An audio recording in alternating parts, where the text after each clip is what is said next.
Olá, minha amiga, meu amigo, hora do nosso encontro, nesta segunda-feira, dia 8 de julho, dia do padeiro. Tem gente que gosta assim de dizer que é do panificador. Padeiro é melhor, né? Professor é muito melhor do que educadora, né? Vamos dar a palavra mais penetrante. Dia do padeiro, parabéns. Aqueles que levantam de madrugada, acordam no meio da madrugada para nos dar o pão quentinho de manhã. E o pão é um alimento sagrado. Eu aprendi desde criancinha que não se joga pão fora. Tá na Bíblia o pão, na última ceia, né? Nos rituais. O pão é valiosíssimo. Começou o dia do padeiro em Portugal, há mais de 700 anos. A rainha Santa Isabel, mulher de Dom Dinis, é o rei Dom Dinis, Portugal lá no início, 1200 e pouco. Ela pegava o pão do palácio, da padaria do palácio, e até comprava pão e distribuía para os pobres. E aí houve gente que, não gostando do rei, andou dizendo que ela estava afetando o tesouro do reino, levando o pão. E o rei teve que dar satisfação e a viu com um manto, o manto estava cheio de pão, né? Perguntou: o que você leva aí? E ela respondeu: são rosas. Mas como rosas nessa época? Estava cheio de pão. Abre aí que eu quero ver. Aí ela abriu e os pães se transformaram em rosas. Santa Isabel. E aí ela ficou sendo a madrinha padroeira dos padeiros de Portugal. E por isso hoje, aqui é dia do padeiro. 10 anos atrás, 2014, no Mineirão, levamos 7-1 da Alemanha. E eu confesso que depois que a Alemanha fez 2 ou 3 gols, eu já estava torcendo pela Alemanha, pensando nas consequências políticas. Porque tinha começado em junho, na Avenida Paulista daquele ano, protestos que se espalharam pelo Brasil inteiro contra o governo Dilma. Março já tinha começado a Lava Jato, mostrando a corrupção. Ela já estava dando pedalada. E o país já estava se diminuindo. Se o Brasil ganhasse a Copa, todo mundo ia esquecer a política. Tanto que, em 1970, o governo Médici vibrou com a Copa, ele próprio levou os jogadores para o palácio e tal, e virou o presidente mais querido da época. Se tivesse eleição naquela época, ele estava eleito. Ele entrava no Maracanã, faziam questão de avisar pelos alto-falantes: adentra no Maracanã o presidente Médici, e o Maracanã todo aplaudia. E aí começou o milagre econômico brasileiro, em que o Brasil cresceu mais que a China. Futebol e política. Aquele 7-1 não impediu, no entanto, que Dilma ganhasse de Aécio.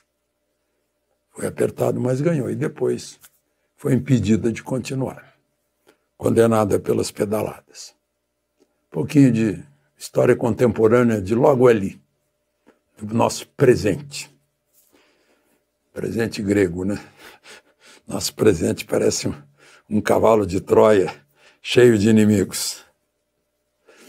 Não esqueça de se inscrever e, ao final, de deixar o gostei ou não gostei. Vamos aos assuntos de hoje.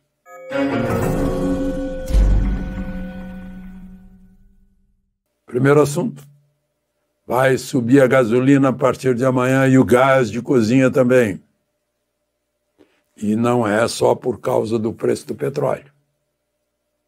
Também pelo preço do dólar. Quem fez subir o dólar? A boca do presidente. Chegou a bater lá em 5,70. Agora está em 5,40 e poucos. A gasolina está subindo, a Petrobras está entregando para a distribuidora com 7,12% de aumento, 20 centavos a mais por litro. No distribuidor vai estar 3,10. Como ela é batizada com 27% do álcool, dizem que vai ter um acréscimo no mínimo, no posto, de 15 centavos por litro, no mínimo. E o gás de cozinha, o botijão de 3 quilos, vai subir quase 10%. Segundo a tabela aqui, vai para R$ 34,70. Aliás, o presidente Lula, que fez o dólar subir, ele mesmo provou, porque ele falou bem de cortes, gastos e equilíbrio fiscal, e o dólar desceu. Ao fazer descer, ele provou que tinha o poder de fazer com que a moeda, que é básica no mundo, oscilasse. Ele foi à Assunção, reunião de cúpula, sem a presença do segundo país mais importante, teve presença da ministra de Relações Exteriores, mas não do Milei. Aí o Lula disse que foi uma bobagem, Milei não ter ido, mas só teve discurso e a entrada formal. O encontro serviu para formalizar a entrada da Bolívia no Mercosul. Eu já contei para vocês aqui que eu acompanhei isso desde o nascedouro, quando era Associação Latino-Americana de Livre Comércio, ALAC, sede em Montevidéu. Eu cobria lá, pelo Jornal do Brasil.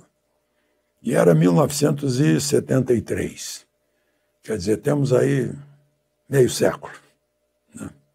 E continua patinando. O Chile ficou de fora, fez acordos bilaterais com potências asiáticas, com Estados Unidos, com países, e o monetarismo e o liberalismo da economia chilena fez com que o Chile ganhasse uma economia semelhante à economia de primeiro mundo. Boric não estava lá, né, no Mercosul.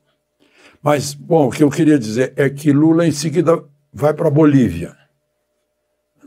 Amanhã, terça-feira, ele vai estar na Bolívia e vai conversar sobre gás, para ver se o gás boliviano consegue ajeitar preço aqui. Só que a gente fica com medo, né? Porque da outra vez ele deu um pedaço da Petrobras para o Evo Morales. Combinou lá, Evo Morales botou o exército lá dentro, não aconteceu nada, né? Não, paraquedistas brasileiros não foram lá retomar a Petrobras, não aconteceu nada. Evo Morales ganhou um pedaço de uma empresa que é do povo brasileiro. Não aconteceu nada aqui no Brasil. Bom, inquérito da Polícia Federal com Bolsonaro.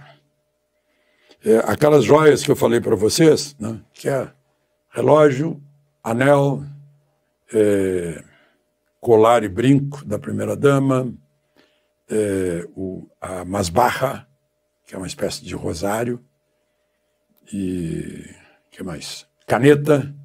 Sim, isso tudo foi calculado pela Polícia Federal no inquérito em 25.300.000. Depois avisaram, agora o ministro Alexandre de Moraes mandou abrir o sigilo, aí avisaram, não, a gente se enganou, é 6.800.000.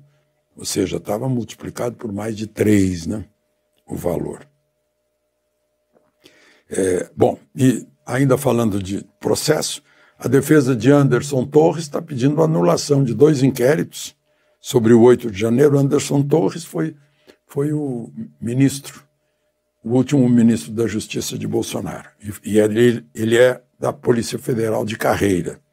Pediu anulação porque o presidente do inquérito é um delegado que havia sido tirado por Anderson Torres da comissão de diretor de operações da Secretaria de Operações Integradas. Perdeu uma comissão de 14 mil.